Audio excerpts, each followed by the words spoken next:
Hi hello jasmine rubber பேண்ட்லேயே இப்போ நம்ம pollen floss வச்சு எப்படி பண்ணுறது அப்படிங்கிறத டீட்டெயிலாக பார்க்க போகிறோம். என்னோட சேனலை ஃபஸ்ட் டைம் பார்க்குறீங்கன்னா மறக்காமல் லைக் பண்ணி சப்போர்ட் பண்ணுங்கள். எம்டிஎஃப் பேஸ் பார்த்தீங்கன்னா 1.5 இன்ச்சு. ஸோ அதில் பிளாக் கலர் பெயிண்ட் பண்ணி நான் வச்சுருக்கேன். அட்டாச்சர் வச்சு ரப்பர் பேண்டை அட்டாச் பண்ணி வச்சுருக்கேன். நார்மலாக நான் யூஸ் பண்ணுற க்ளூ பார்த்தீங்கன்னா ரப்பர் பேண்ட்க்கு B7000 யூஸ் பண்ணுவேன். ஸோ அதை தான் ஃபுல்லாகவே அப்ளை பண்ணியிருக்கேன். இந்த ஜாஸ்மின் ரப்பர் பேண்ட் நம்ம எப்படி வாங்கலாம்னா பீஸ் கணக்காகவும் வாங்கலாம், இல்லைனா ஒரு ஃபுல் பேக்கெட்டாகவும் வாங்கலாம். கலர்ஸுமே நிறைய அவைலபிளாக இருக்குது. இப்போ நான் B7000 அப்ளை பண்ணிவிட்டு ஒரு 2 மினிட்ஸ் விட்டுட்டு அதுக்கப்புறம் நான் ஒட்ட போகிறேன்.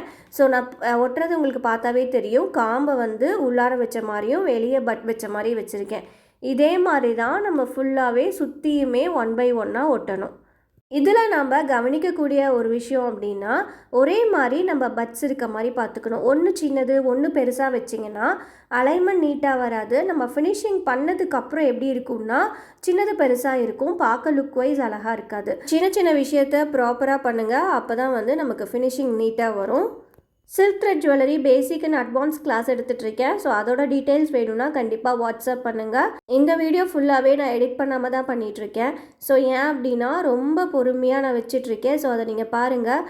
இவ்வளோ பொறுமையாக நீங்கள் வச்சிங்கன்னா மட்டும்தான் கடைசி ஃபினிஷிங் வந்து நமக்கு அழகாக இருக்கும். ஸோ இதோட ரேட்டுமே கடைசியாக சொல்லியிருக்கேன். ஸோ ஸ்கிப் பண்ணாமல் பாருங்கள். இந்த வீடியோ பார்த்துட்ருக்க யாருக்காச்சும் ரீசெல்லிங் பண்ணணுன்னு ஆசை இருந்துச்சுனாலும் கண்டிப்பாக எங்ககிட்ட இருந்து வாங்கி ரீசெல்லிங் பண்ணலாம். ஸோ வாட்ஸ்அப் பண்ணுங்கள், நம்பர் கொடுத்துருக்கேன். ஸோ அதோட டீட்டெயில்ஸ் ஃபுல்லாகவே நான் சொல்கிறேன். ஃபஸ்ட் இதுக்கு நம்ம அவுட்டர் லேயர் ஃபுல்லாகவே முடிச்சாச்சு. நெக்ஸ்ட்டு நம்ம என்ன பண்ண போகிறோன்னா போலன் ஃப்ளாஸ் ஃபுல்லாகவே வைக்க போகிறோம். ஸோ அதுக்காக நடுவில் ஃபுல்லாகவே நம்ம அகைன் என்ன பண்ண போகிறோம் அப்படின்னா B7000 ஃபுல்லாகவே அப்ளை பண்ணிவிட்டு போலன் ஃப்ளாஸை வைக்க போகிறோம். நான் கோல்டன் கலர் எடுத்திருக்கேன். ஸோ கோல்டு, சில்வரு அந்த மாதிரி 12 கலர்ஸ் நமக்கு இந்த போலன் ஃப்ளாஸில் அவைலபிளாக இருக்குது. ஸோ அதை என்ன பண்ணணுன்னா அதில் இருக்க காம்பை கீழே கட் பண்ணிவிட்டு 1 by 1 உள்ளார அழகாக வச்சு சொருவிடுங்க. ஸோ இந்த மாதிரி பொறுமையாக சுற்றியுமே, அதாவது நமக்கு கேப் தெரியாத மாதிரி உள்ளார ஃபுல்லாக வைங்க. அப்போ தான் வந்து பார்க்குறதுக்கு அழகாக இருக்கும். ஸோ நிறைய பேர் என்கிட்ட இந்த ஜாஸ்மின் பட்ஸில் போலன் ஃப்ளாஸ் வச்சு வீடியோ கொடுங்கன்னு சொல்லியிருந்தீங்க. ஸோ உங்களுக்காக தான் நான் போட்டிருக்கேன். ஸோ இந்த வீடியோ பிடிச்சதுன்னா மறக்காமல் லைக் பண்ணி சப்போர்ட் பண்ணுங்கள். நிறைய பேர் சில்க் த்ரெட் ஜுவல்லரியில் எனக்கு ரப்பர் பேண்ட் மேக்கிங் மட்டும் நிறைய டவுட் இருக்குதுன்னு சொல்கிறீங்க. ஸோ உங்களுக்காகவே கிளாஸ் இருக்குது. ஸோ வந்து நீங்கள் ஜாயின் பண்ணுறனா ஜாயின் பண்ணிக்கலாம். ஸோ அவ்வளோதான், நான் ஃபினிஷ் பண்ணியாச்சு. இதோட ரேட் சொல்கிறேன்னு சொல்லியிருந்தேன் இல்லைங்களா.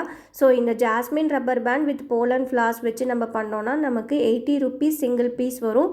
ஸோ ரீசெலராக இருந்தால் இன்னுமே பெஸ்ட் ப்ரைஸில் கொடுப்பேன். தேங்க்ஸ் ஃபார் வாட்சிங். பாய்.